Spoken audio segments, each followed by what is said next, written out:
கல்யாணத்துக்கு பிறகு படிக்க வைப்பதாக சொல்லித்தான் கமலாவை திருமணம் செய்து கொண்டார் சுந்தர். இருவருக்கும் 7 ஆண்டுகள் வித்தியாசம். தனியார் நிறுவனத்தில் பணிபுரியும் சுந்தருக்கு போதுமான வருமானம் கிடைத்தது. கமலா ஆசைப்படி தொழிற்கல்வி டிப்ளமோ படிப்பில் சேர்த்து விட்டான்.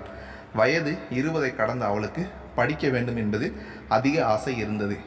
ஏய் கமலா, கல்யாணம் பண்ணிட்டு கல்லூரிக்கு வர்ற, தினமும் சாயந்தரம் உன்னை கூட்டிகிட்டு போக வர்றாரே அவர்தானா? கிண்டல் அடித்தனர் தோழிகள். வழக்கம் போல் வேலை முடிந்து வரும்போது கல்லூரி வாசலில் நின்றான் சுந்தர்.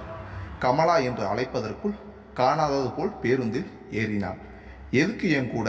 வீட்டில் பேச்சை இழுத்தது தான் தாமதம். ப்ளீஸ், இனிமேல் காலேஜ் பக்கம் வராதிங்க. கல்யாணம் ஆயிடுச்சுன்னு என் ஃப்ரெண்டுக கேட்கும்போது ரொம்ப கேவலமாக இருக்குது.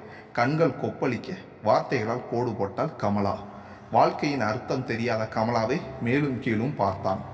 நீளம் தாண்டுதல், உயரம் தாண்டுதலில் பரிசுகள் பல பெற்ற அவனால் கமலா வரைந்த அந்த கோட்டை தாண்டிட முடியவில்லை. குடும்பம் அவன் குறுக்கே நின்றது.